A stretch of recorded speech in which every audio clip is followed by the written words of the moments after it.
ஸ்ரீலக்ஷ்மி சேனலில் லைக் பண்ணுங்கள், ஷேர் பண்ணுங்கள், சப்ஸ்கிரைப் பண்ணுங்கள். என்னம்மா செய்ய போகிறீங்க? இன்னைக்கு வந்து பருப்பு உருண்டை ரசம் வைக்க போகிறோமா. என்னம்மா புதுசாக இது? ஆமாம், முந்தியெல்லாம் பருப்பு உருண்டை ரசம்னு வைப்பாங்க, ஆனால் இப்போ வைக்கிறதில்ல, அதனால் நான் வச்சு காமிக்கிறேன்.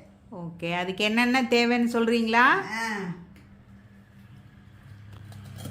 பருப்பு உருண்டைக்கு பருப்பு அரை மணி நேரம் ஊற வச்சுருக்கு. சோம்பு போட்டு உப்பு போட்டு காஞ்ச மிளகாய் 2 போட்டு அரைச்சி உருண்டைக்கு அரைக்கணும். சொல்லுங்கம்மா, எவ்வளோ எதுன்னு சொல்லுங்கள். துவரம் பருப்பு 1/2 கப்பு, கடலைப்பருப்பு 1/2 கப்பு, 2 மிளகாய் வத்தல், சோம்பு 1/2 ஸ்பூன், 1/2 ஸ்பூனு உப்பு எல்லாம் போட்டு அரைக்கணும். அரைச்சி விட்டு உங்களுக்கு காமிக்கிறேன் உருண்டை வச்சு. ஓகே, காஞ்ச மிளகாய் போட்டுருக்கு, 1/2 ஸ்பூன் சோம்பு,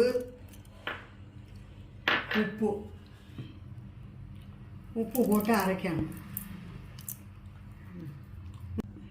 இப்போ அரைச்சாச்சு, கொஞ்சம் குறப்பாக அரைக்கணும் என்னம்மா? ஆமாம் ஆமாம், உருண்டைக்கு அரைச்சாச்சுமா. இப்படி கெட்டியாகவும் அரைக்கணும். ஆமாம், இப்போ போடுறேன்.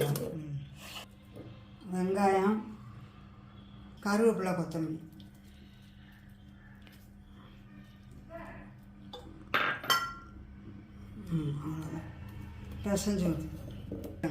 பிசைஞ்சு உருண்டை அவிக்கணுமா தட்டில், இட்லி தட்டில் வச்சு. இப்போ இதை உருட்டணுமா? ஆமாம், பிசைஞ்சு உருட்டணும்.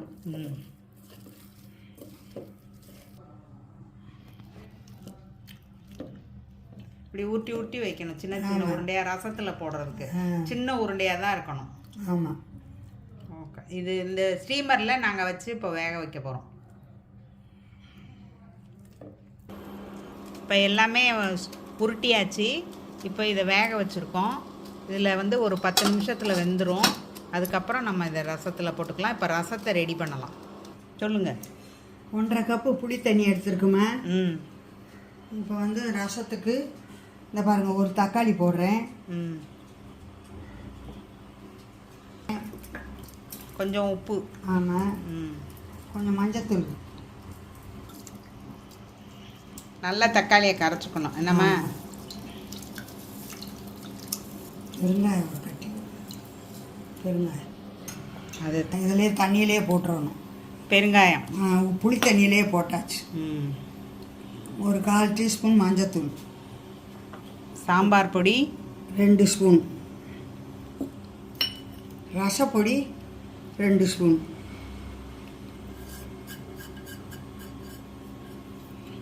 இப்போ இதையெல்லாம் வச்சு கொதிக்க விடணும்.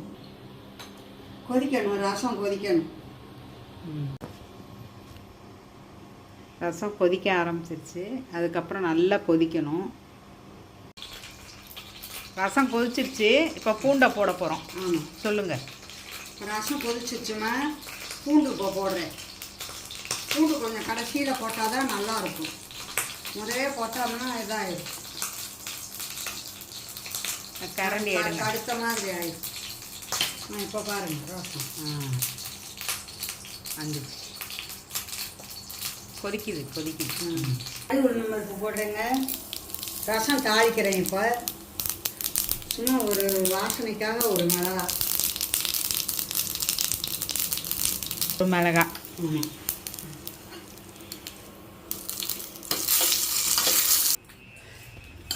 தாளித்து கொட்டுறேம்மா. இந்த பாருங்க, ரசம் தூக்கி இந்த பாருங்க, ஆஃப் பண்ண போகிறேன். ஆஃப் பண்ணியாச்சு. இந்த கொத்தமல்லியெல்லாம் போடுறேன். கொத்தமல்லியெல்லாம் பிச்சு போடுற, காரம், கருவேப்பிலை எல்லாமே பிச்சு போடுறது தான் நல்லது, வாசனையாக இருக்கும். கருவேப்பிலை, கொத்தமல்லி எல்லாம் போட்டாச்சு. இப்போ பாருங்கள் எப்படி இருக்குது ரசம். இப்போ இதில் உருண்டையை சேர்க்கணும். ஆமாம், இப்போ உருண்டை வெந்துருச்சு.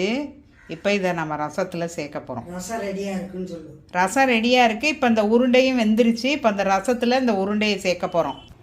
இப்போ பருப்பு உருண்டையை ரசத்தில் சேர்க்க போகிறோமா? ஆமாம். போட்டு ஒரு கொதி வரணும். ஆமாம்.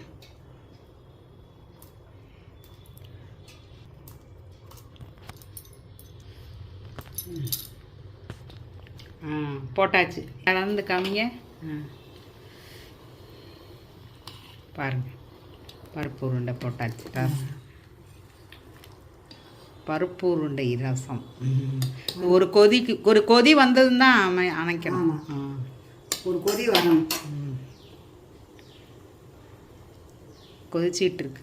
ஆமாம், அப்போ தான் இந்த உருண்டையும் ரசமும் ஒன்றா சேரும், ஊறும் ரசத்தில் இந்த உருண்டை.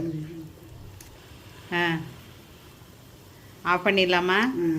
ஆஃப் பண்ணிடு. பூங்குது பாரு. ஆஃப் பண்ணிடுவேன். பருப்பு உருண்டை ரசம் ரெடி. பருப்பு உருண்டை செஞ்சு அதில் போட்டு கொதிக்க வச்சு வச்சுருக்குறேன். இந்த பாருங்க, கரண்டி எடுத்துக்கலாம்.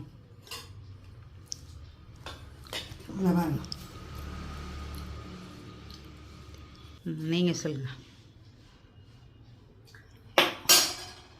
நல்ல வாசனையாக இருக்குது. நீங்கள் வச்சு பாருங்கள். சில்லட்சுமி சேனலில் ஷேர் பண்ணுங்கள், லைக் பண்ணுங்கள், சப்ஸ்கிரைப் பண்ணுங்கள்.